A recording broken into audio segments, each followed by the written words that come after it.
Hi everyone, it's Evan from Make the Ripple here. And I'm Bethany, his wife and co-founder of Make the Ripple as well. Today we're going to be doing a little bit of a Q&A, asking questions about us, Make the Ripple, and we're just going to go through them and have a chat about it. Yeah, hopefully in the future, if you guys have any questions yourself, you can put them in the comments and we can get back to you in the next one. Exactly. So first off, how long have you had Make the Ripple? So we started Make the Ripple in December 29th of 29, so specific. right. I remember the date. It was December 29th, 2025. I actually started the company, started registering the business, we started coming up with the idea, bouncing ideas and all that. And yeah, that's the official birth date of Make the Ripple. Awesome. So, little back history about you and us. So all the ladies will like this one. How long have we been married? Ooh, that is a good question. We got married in 2020. 2. Two.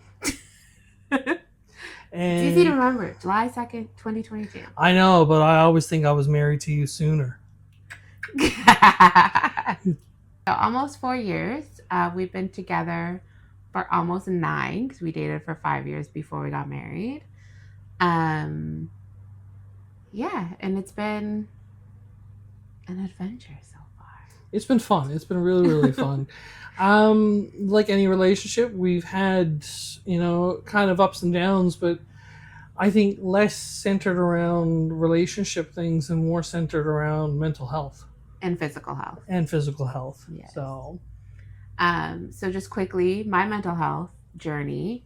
I am one of the lucky ones. I do have some mental health. I do have a learning disability, but I'm very lucky in that I found drugs that worked for me right away and didn't have to go through that journey of finding drugs.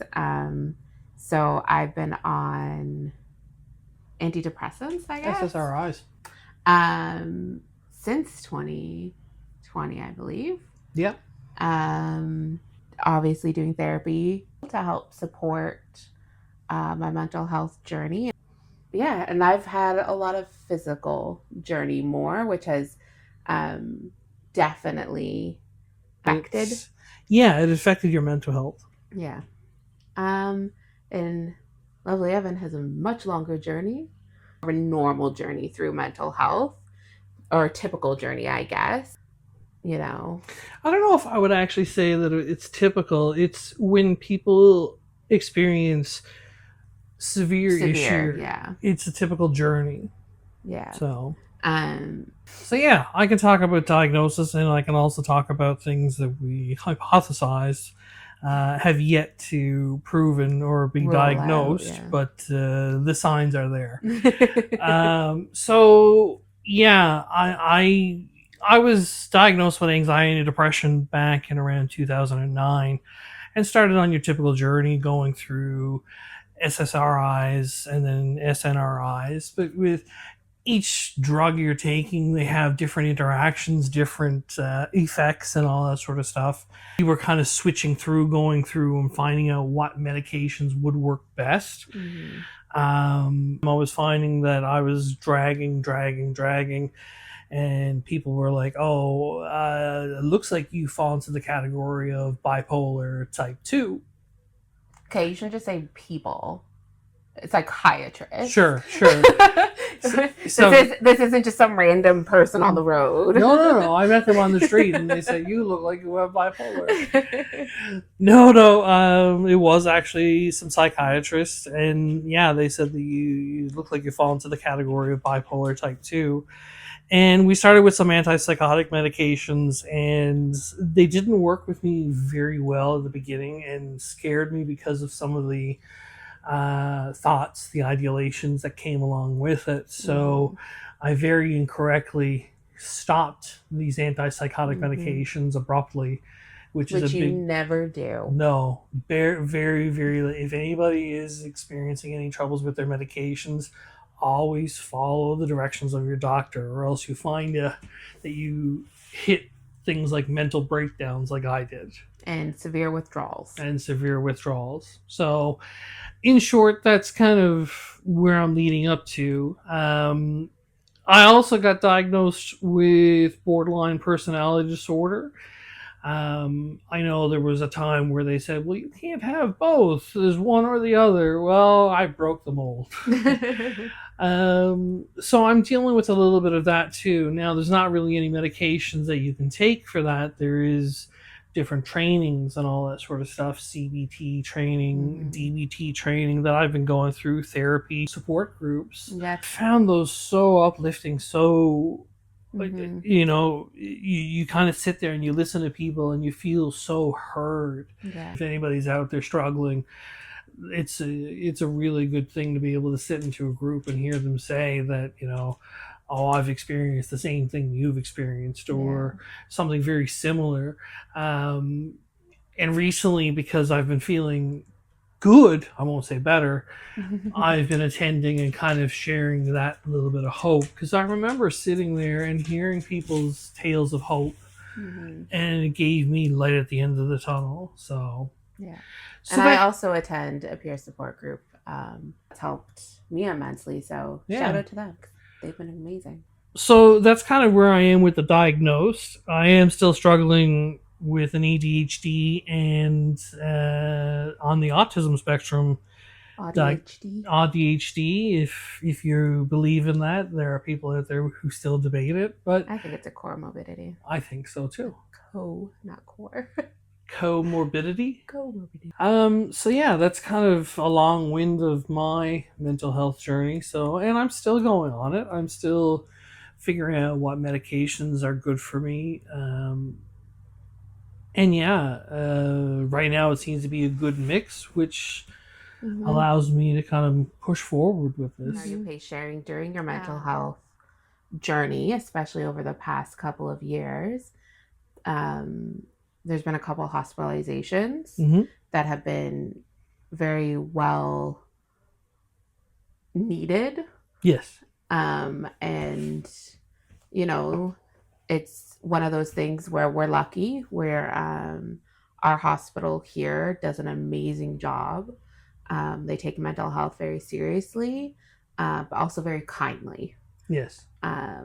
So, it's never a great place to be, but if it's necessary, it's necessary. And they definitely don't keep you there longer than you need to be there.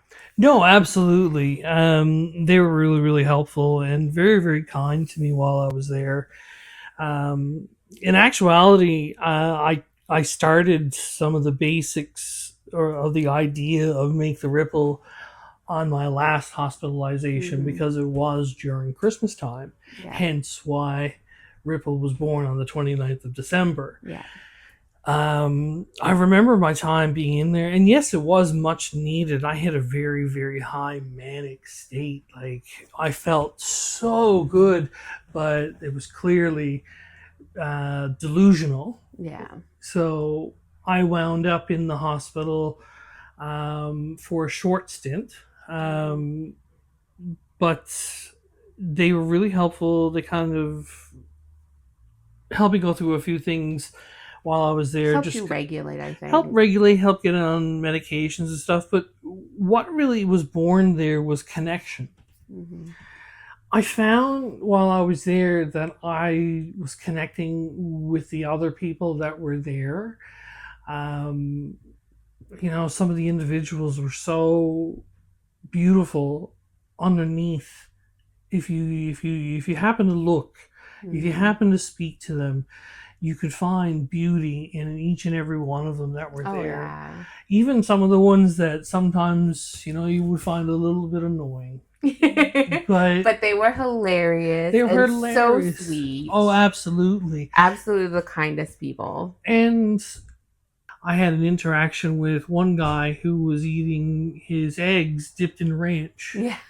and I connected with him because I gave it a try. And if anybody is out there, if they're curious, it adds a nice little zing to your eggs. So the tangy zing of ranch. Right? So, but him and I connected over that, and there were other people that we happened to connect with, you Yeah. know, and it was one of those things where I wanted to leave, but I didn't want to Yeah. leave. You Yeah. know, I felt bad about You wanted to leaving. come home to your comforts, but not leave the people. Right? And one of the first things we did when we left was we went to the dollar store. I don't know if Because you it was remember. Christmas. Yeah, it was Christmas. This is the unofficial, official first Make the Ripple Donation, right? We got a bunch of stuff for entertainment. We got Christmassy stuff, but Yeah. also stuff they would use. Like we got game books like Word Search, Right. Sudoku, crossword. We got coloring books. We got coloring stuff. Yeah. We even got some little individual wrapped candies. I say you had a Santa hat for somebody. Oh, I bought the Santa hat for me, but I left it. Turns out that I love the joy of giving people stuff. Turns out I'm just lacking the money. Yes. I'm lacking the finances for it. I love to live very philanthropic, but I lack the finances. Hence why I started Make the Ripple. But yeah, I'm hoping that, you know, we can evolve as we go forward. And we're hoping through, you know, building a community of mental health advocacy. It's not just, you know, supporting Make the Ripple itself. It's supporting each other and that kind of movement that we're hoping to make the ripple. Right? Not just... you know, through finances, but through the people itself. Exactly. And it's kind of interesting you said that because it kind of goes back into why we chose the name. Make the Ripple. Yeah. It's because, you know, during those delusions, I imagined how to change the world. And I don't know if any of you have ever heard the question, the riddle, how would you eat an elephant? And the answer is? One bite at a time. Same way you'd eat anything else. One bite at a time. How do you change the world? One ripple at a time. One ripple at a time. It's the same as falling rain. As the rain falls, the single droplet ripples out, and suddenly there's another droplet, and then you start seeing change happen.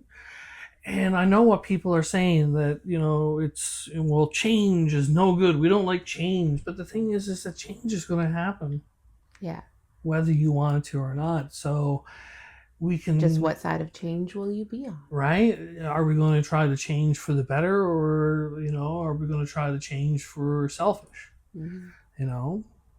So we're hoping that we can build something where the kindness of people, you know, people that are watching, can spread this message. You know, if they can spare $5, you know, then we'll take $5. If you can spare $2, we'll take $2. For those that are out there that are like, you know what, I can spend a little bit more, albeit.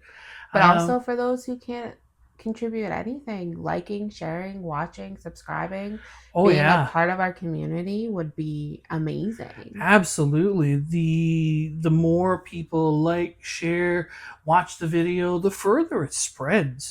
The further the message. So yeah, if you folks are out there and you're like, oh, I don't really have any spare money. What is this spare money we're talking about? I know, right? You know, I was like, what spare money does anybody have? Right, especially in this day and age. But you know, if anybody has, you know, a few minutes on TikTok, Instagram, X or Twitter, whichever you prefer to call it, Facebook, we're working on Patreon and all that. Like, we're soon going to have membership.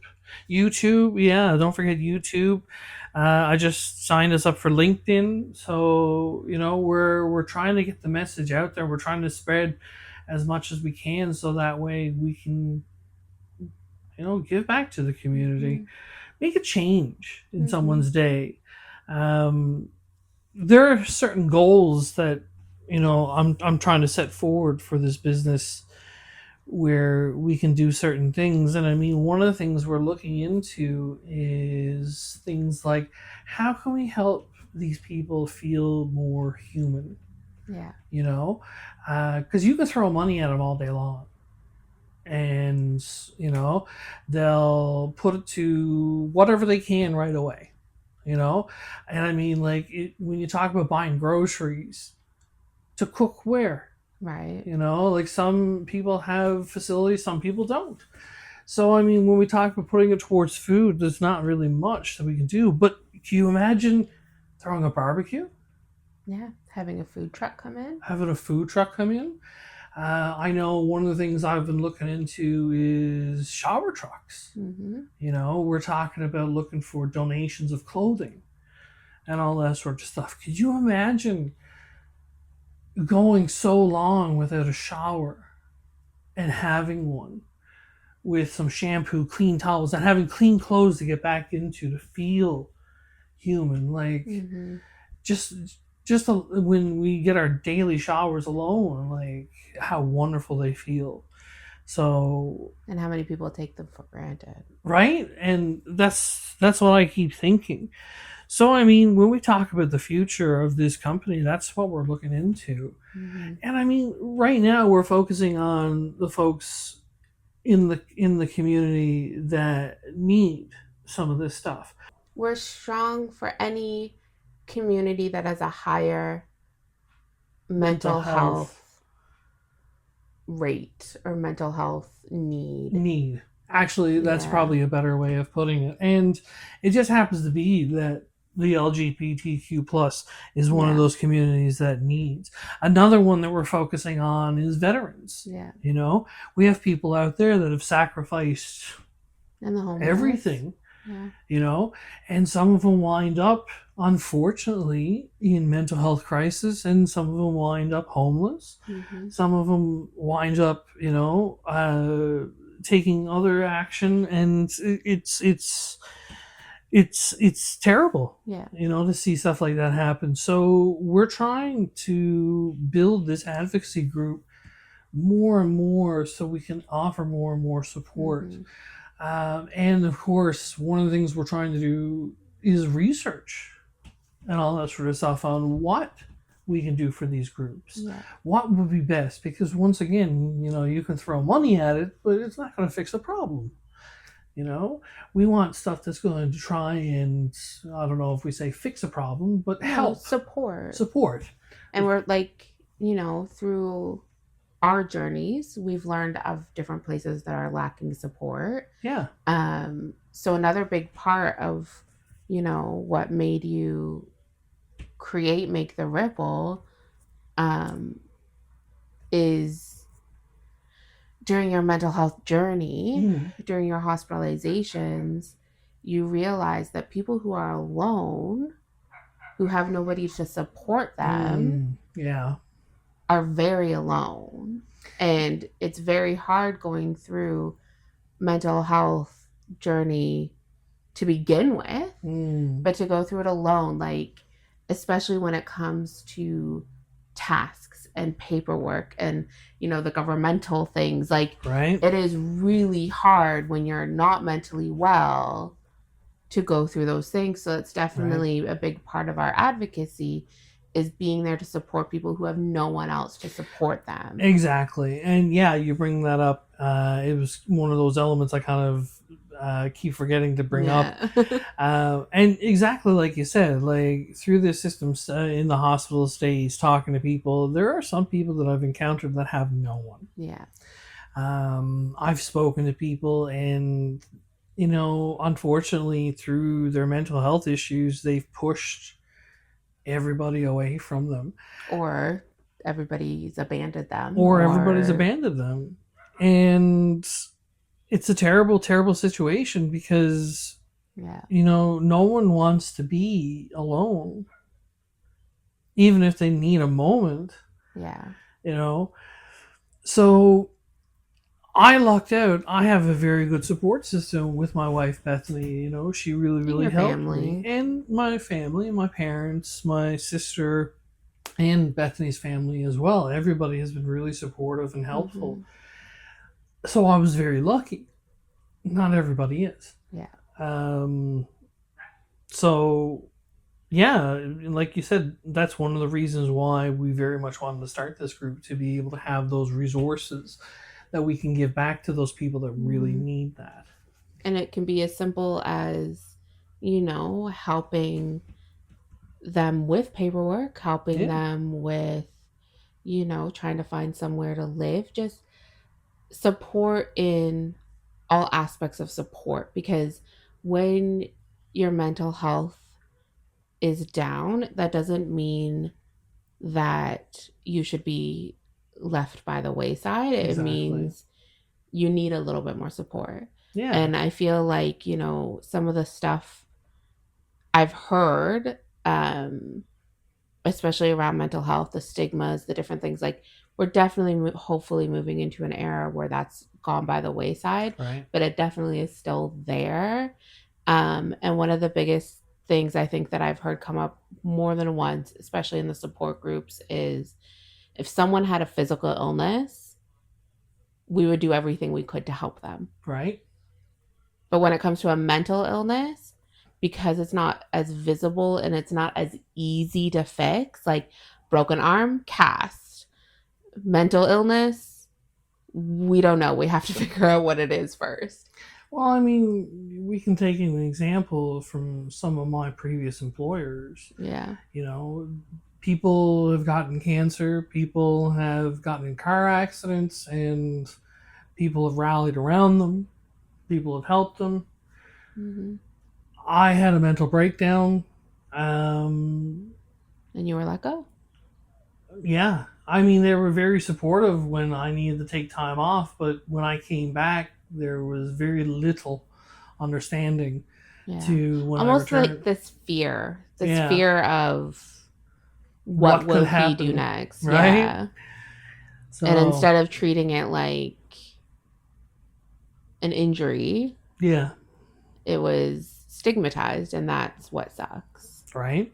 And so, like anybody else who's gone through these journeys, um, we wanted to let people know they're not alone. Yeah, Everybody goes through them. And another big reason why, I'm supporting Evan and I'm doing this with him is because we're partners. We're yeah, partners in life, we're partners in everything. And, when he had his lowest points, I know a lot of people were saying, I shouldn't say a lot, a few people, um, would say, why are you still there? Like you can why are you walk, still dealing with yeah, this? like Yeah, you can walk away and he can figure it out. And then, if it's meant to be, you go back. If it's not, you don't. Um, but mental health isn't a choice. You didn't no, choose to have this happen. Just like, you know, you wouldn't choose to be in a car accident and all right, be paraplegic, but I vowed to love you. I still vow to love you. yeah, And I wanted to help you through this journey. And I feel like, you know, our journey through your mental health as well yeah, is very important. And I think it's very important for people to see there are good days, there are bad days, there are days in between. mm-hmm, Um, and, you know, we definitely got to those breaking points where we didn't think we were going to make it as a couple, but we worked really hard. right, And I feel like we're stronger than ever right now. yeah, because we put the work in, Exactly. you know. But we also wanted to be. Influence to people out there to say is like, listen, you know, if mental health is one of those things that's driving a wedge Yeah, in between a relationship, whether it's a romantic relationship,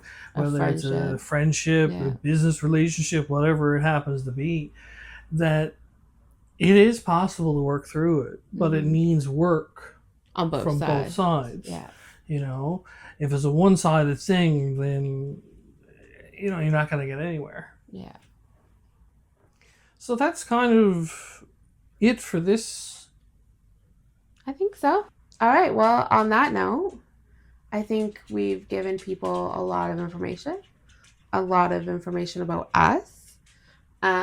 Check out our website, maketheripple.com, for ways to support us and more information. Contact info. Yeah, I know Evan has been working on some blogginess that might be up there in the future as well. Just different things that we're doing with different donations. 100% of your donations right now go fully to supporting the advocacy, the community. Right now, we're focusing on ways to support. So, yeah, any ways you feel like supporting us, whether it is through liking, subscribing, sharing, commenting, and yeah, leave us any of your questions because we will do Q&As in the future. Yeah. Let us know if you like the style, didn't like the style. But yeah, good job. High five. Partners for life. There we go. Thanks, everyone. Bye. Bye.